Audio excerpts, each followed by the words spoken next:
Para vos y para toda la audiencia de Crónica. Estamos con el economista Germán Muiño, que gentilmente se acercó hasta aquí. Bueno, Germán, te agradezco esta presencia. ¿Existen las herramientas que el gobierno utiliza generalmente para bajar el dólar? ¿Sirven o el dólar ya está imparable y no tiene esa barrera que el dólar haga que hoy esté a 46, mañana se habla de 51, a una tasa del ELIC a 72%? ¿Existen alguna barrera para frenar el dólar?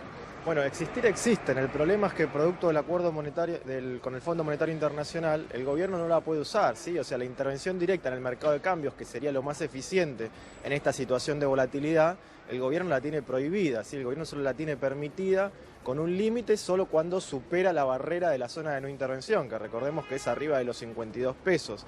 Entonces, realmente la situación en esta coyuntura es compleja para el gobierno, particularmente para el Banco Central, porque pese al nivel de reservas que tiene, que es un nivel que le podría permitir parar una corrida cambiaria hoy por hoy en la Argentina, lo cierto es que entonces no lo puede hacer. Y las herramientas que sí le dejan usar, que es la tasa de interés, no resulta suficiente en este contexto, ¿sí? Porque en un contexto como el actual puede ocurrir que haya niveles de tasa de interés que no satisfagan a los inversores. Particularmente hoy por hoy, la mayor parte de los instrumentos en pesos del gobierno lo tienen 3 fondos de inversión extranjeros, entonces está muy atado a las decisiones de esos 3 fondos de inversión.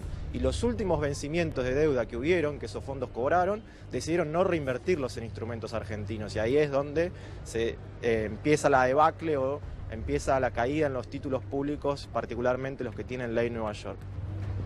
Carlos, Mechi, Esteban, acá está Germán Muiño ya para escucharlo y contestarle todas las dudas que tengan. Germán, quería preguntarte, no solo por los vencimientos en dólares que tiene Argentina, que son abultados, sino por los vencimientos en pesos, es decir, toda esa deuda en pesos que compraron inversores y que ahora está venciendo y que esos inversores están cobrando y se están yendo al dólar. ¿Es una bomba de tiempo o no? Sí, sin duda, por eso, la situación de la oferta de dólares, de la cosecha y los 60 millones de dólares por día que vende el Tesoro, lo que nosotros decíamos desde un comienzo es, bueno, eso es una oferta suficiente para complementar a lo que aparece del resto de la oferta privada, solamente si los inversores extranjeros deciden quedarse en posiciones en pesos. El gran problema es que los inversores extranjeros, según los últimos datos del INDEC, a fin del año pasado tenían 22.500 millones de dólares invertidos en títulos en pesos. Entonces, lo que veíamos es que si, al igual que ocurrió a fin de abril del año pasado, esos inversores decidían salir del país, ¿sí? Recordemos que la corrida cambiaria a fin de abril del año pasado la iniciaron esos inversores extranjeros, ¿sí? A fin de abril del año pasado, cuando JP Morgan decide salir de sus posiciones en LEVAC, o la de sus inversores por los cuales tenía la tenencia, deciden salir de las posiciones en LEVAC y automáticamente se fueron al dólar. Bueno, en marzo los datos del balance cambiario mostraron que nuevamente, al revés de febrero, los inversores extranjeros estuvieron de salida, ¿sí? Todo parece indicar que cuando conozcamos el dato de abril va a haber ocurrido lo mismo, ¿sí? Porque tanto Templeton como BlackRock como PIMCO, que son los 3 fondos principales, los vencimientos que tuvieron no los reinvirtieron. Germán, es cierto que ante una caída de bonos como fue la jornada de ayer o una posible corrida cambiaria como ocurrió en otra oportunidad aquí en el país, tiene poco poder de fuego el Banco Central. Ayer se rumoreaba que muchos de directivos que trabajan en el banco tendrían contactos con el Fondo Monetario para ver si pueden tener un poco más de poder de fuego, si le sacan esos límites como para hacer frente a esta debacle en el mercado financiero e incluso la posibilidad de achicar la banda de flotación para poder intervenir antes si se escapa el dólar. ¿Eso sería posible? Bueno, a ver, en otro momento te hubiera dicho que no creería posible que el Fondo Monetario autorice eso, pero lo cierto es que el Fondo Monetario estaba muy firme en que la zona de no intervención tenía que mantenerse en el esquema que estaba previsto y después autorizó el congelamiento del piso y el techo y que en definitiva eso lo que le permite es al Banco Central tener más margen de maniobra, pero a futuro, en definitiva eso es cuando se ubique fuera de la zona de no intervención. Y el problema lo estamos teniendo ahora dentro de la zona de no intervención y por eso es que es urgente que puedan tener poder de fuego dentro de la zona de no intervención. Si el Fondo Monetario lo va a permitir o no, yo me inclino más a pensar que no, ¿sí? Me inclino más a pensar que no, teniendo en cuenta que para el Fondo Monetario el valor del dólar lo tiene que definir la oferta y la demanda en el mercado financiero. Ahora, eso va a terminar de sepultar las chances electorales de Cambiemos si se mantiene de ese modo, porque si pensamos que el tipo de cambio recién tiene que ubicarse arriba de 52 para que el Banco Central pueda intervenir y con escasos 150 millones,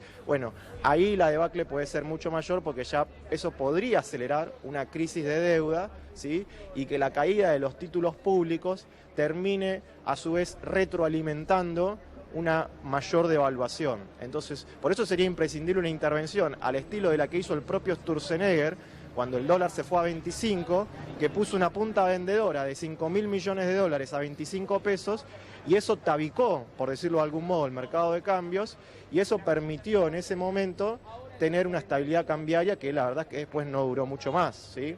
Germán, ayer el presidente de la Nación dijo que tenemos que seguir remándola para salir de esta incertidumbre electoral. ¿Vos creés que le podemos echar la culpa de esta crisis a la incertidumbre electoral, al año electoral, a lo que no se sabe qué va a pasar? ¿O también hay errores en el modelo económico? Bueno, el modelo económico en sí mismo está equivocado, sí, porque luego de 3 años de aplicarse, los resultados en el plano económico son todos negativos, ¿sí? El gobierno no puede mostrar un solo indicador económico que resulte positivo, entonces claramente el echarle la culpa a la cuestión electoral y no asumir los errores en el plano económico con una pobreza en crecimiento, con una inflación en niveles por demás elevados, ¿sí? O sea, recordemos que la inflación era lo más fácil de solucionar, supuestamente, ¿sí? Y tenemos los niveles de inflación más elevados desde 1991, ¿sí? Solo superada entonces desde 1991, antes de 1991, perdón, por los picos hiperinflacionarios y por los niveles de inflación elevados a los que estuvo acostumbrada la Argentina en la década del 80. Ni que hablar los indicadores de empleo que se conocieron ayer, donde sigue habiendo destrucción del empleo, entonces realmente la situación social está muy deteriorada. Sin embargo, sigue habiendo actores que están teniendo ganancias importantes, ¿sí? El sector bancario está con ganancias increíbles, el sector agroexportador también, las energéticas también. Entonces, mientras que la sociedad, el gobierno le pide que reme, ¿sí? Donde pareciera ser que entonces lo que hay que desarrollar es los bíceps, porque hay que remar mucho en este contexto. Hay otros que no estaban remando, hay otros que están obteniendo ganancias cuantiosas. Entonces, pareciera una falta de respeto a la sociedad plantearle que lo que hay que hacer es remar, mientras que otros se están enriqueciendo a costa del hambre de gran parte de la sociedad argentina. Germán, con esta volatilidad que tiene el mercado y con preocupación por parte de todos los economistas de cuál va a ser el recorrido que tenga el billete verde de ahora en más, los 64 productos esenciales que fue plasmado entre el gobierno y supermercados en un pacto de caballeros, ¿corre riesgo de que se mantengan? Bueno, la canasta de productos esenciales corre riesgos desde su nacimiento porque los empresarios que hablaron ante los medios fueron claros, o sea, en ese sentido hasta se puede decir que fueron más transparentes que el propio gobierno, al decir, bueno, nosotros lo único que garantizamos o lo único que nos comprometimos es a que esos 64 productos formen parte de la canasta. Ahora, el gobierno, lo que dijeron los empresarios, ¿no? Estoy diciendo, el gobierno tiene que asegurar que las variables macroeconómicas se mantengan, y eso no está ocurriendo, ¿sí? En solo 2 días el tipo de cambio aumentó más de un 5%, más allá de los 20 centavos que hoy esté cotizando por debajo del cierre de ayer. Lo cierto es que el tipo de cambio se ubicó en un nivel muy elevado y que obviamente entonces esto se puede traducir a precios, ¿sí? Entonces, con ese nivel de precios, sin duda que muchos de esos productos corren riesgo. Ahora, lo cierto también es que en esa canasta de productos solo hay terceras marcas, entonces lo importante es lo que va a pasar con el resto de los productos en el supermercado, porque el conjunto de los alimentos, en tanto y en cuanto el tipo de cambio siga descontrolado, va a aumentar y va a aumentar por encima del nivel general de la inflación. Y tengamos en cuenta que los datos de alta frecuencia de inflación de abril ya estaban dando 4%, antes de esta suba en el tipo de cambio. Entonces es probable que si esta suba se confirma a lo largo de estos días que quedan del mes, que tengamos una inflación superior al 4% en abril, lo cual ya de por sí es muy elevado. Claramente ahí, Germán, ahí vemos que el dólar vuelve a repuntar, ¿no? Ya estamos hablando de un dólar de 46 pesos. Y lo que decía Germán, que por ahí no lo dijo directamente, El nuevo precio del dólar que quiere el Fondo Monetario es de 51,40. Y también lo dijo el jefe de gabinete Marcos Peña ayer. Dijo que si llega a 50 está dentro de la banda. ¿Y por qué te digo que el Fondo Monetario quiere ese dólar? Y porque el Fondo Monetario, si quisiera un dólar de 43, permitiría al Banco Central y al Tesoro vender o licitar más cantidad de dólares, y no lo está permitiendo, y parece, ya se consultó eso, y parece que no quiere. El Fondo Monetario, claramente, con una tasa de interés del 70%, muchos que forman parte del directorio de otros países, como puede ser Bélgica o Holanda tal vez, y preguntan, ¿cómo puede ser que en Argentina tengas un dólar de 43 pesos congelado con una tasa del 70%, haciendo que mucha gente gane ese interés en dólares? Por eso el Fondo Monetario, por cuestiones políticas internas, quieren que el dólar en Argentina vaya aumentando su cotización siguiendo la inflación. Claro. Y eso mismo tiene que ver con lo que publicó ayer el Financial Times. Si en Argentina no pueden bajar la inflación, no pueden tener un dólar de 43 pesos. Estamos al borde del abismo. Yo te traje una imagen. No, de eso después. Dale. Pero le tenemos que decir a Germán que, si no lo reconoció, el que habla es Juan Enrique. Más o menos con este contexto que puso Juan, Germán, ¿coincidís?